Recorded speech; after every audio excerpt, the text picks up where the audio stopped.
Welcome to my class.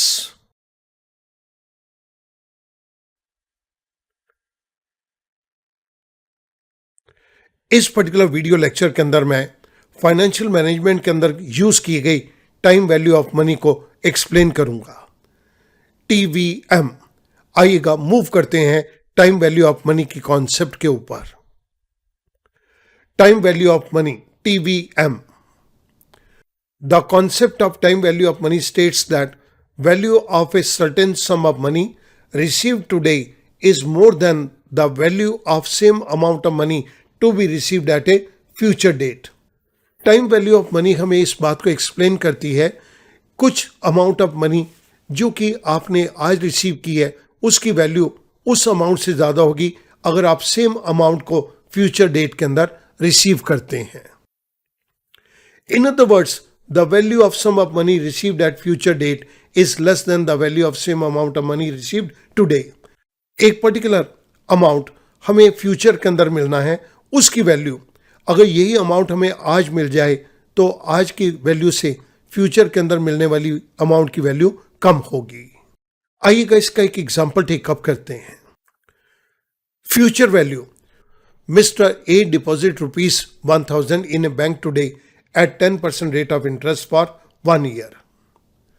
This deposit of rupees 1000 will become rupees 1100 after 1 year. एक साल के बाद 100 rupees इसके अंदर इंटरेस्ट जुड़ जाएगा तो ये वैल्यू 1100 की हो जाएगी।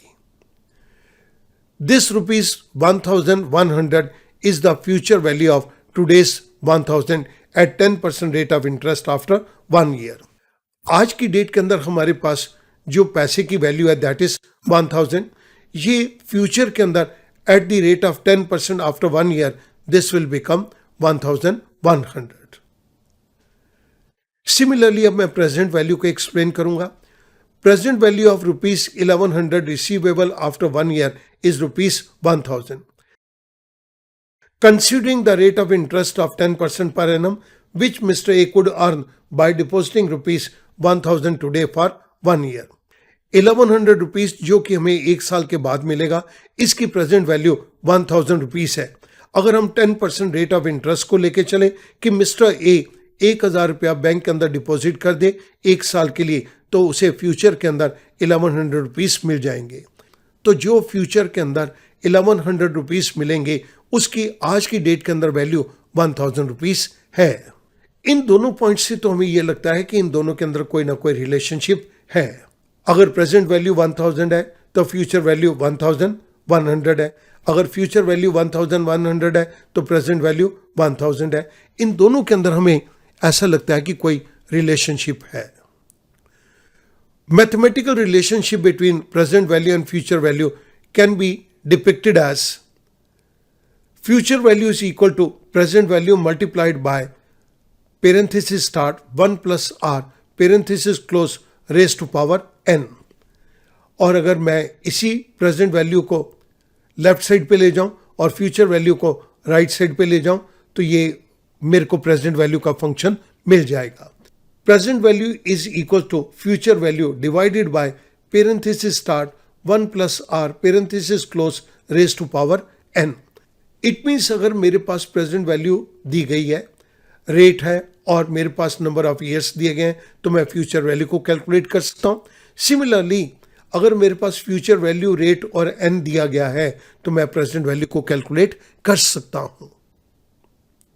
Here R is percentage rate of interest and N is time period gap. इसके एक एग्जांपल को टेकअप करते हैं। Mister A deposit rupees 1000 in a bank for 3 years at 10% per annum rate of interest. Mister A ने 1000 रुपया bank के अंदर 3 साल के लिए 10% रेट ऑफ इंटरेस्ट के ऊपर डिपॉजिट कर दिया। The future value of this deposit shall be, अब हम इसी फॉर्मूले को यहां पर इंप्लीमेंट करेंगे। Future value is equal to P V multiplied by 1 plus R raise to power N. मैंने इस फॉर्मूले को इस फॉर्म के अंदर लिख दिया। This is equal to present value is 1000 multiplied by 1 plus rate is 10% raised to power 3. 3 is the number of years. हमारे पास एक वैल्यू कैलकुलेट होके आ गई 1331 rupees. Similarly, the present value of 1331 rupees receivable after 3 years at 10% rate of interest is, अगर मुझे 3 साल के बाद 1331 rupees मिलेंगे तो उसकी आज की डेट के अंदर क्या वैल्यू है। इसको कैलकुलेट करने के लिए हम पीवी के फंक्शन को, प्रेजेंट वैल्यू के फंक्शन को यूज करेंगे। यहां पर मेरे पास फ्यूचर वैल्यू 1331 रुपीस है। This is divided by 1 plus 10% rate of interest raise to power n, which is the number of years. हमारे केस के अंदर ये 3 है। जब हम इसको कैलकुलेट करेंगे then the value comes to rupees 1000। It means अगर मैं 1000 रुपये को आज बैंक के अंदर जमा कर दूं 3 साल के लिए, तो मुझे 3 साल के बाद 10% रेट ऑफ इंटरेस्ट के ऊपर 1331 रुपये मिलेगा। और अगर मेरे पास 1331 रुपीस जो कि मुझे 3 साल के बाद मिलने हैं 10% रेट ऑफ इंटरेस्ट हो, तो उसकी प्रेजेंट वैल्यू 1000 रुपीस आएगी। Now the cash flows of different time period can be made comparable by 2 techniques.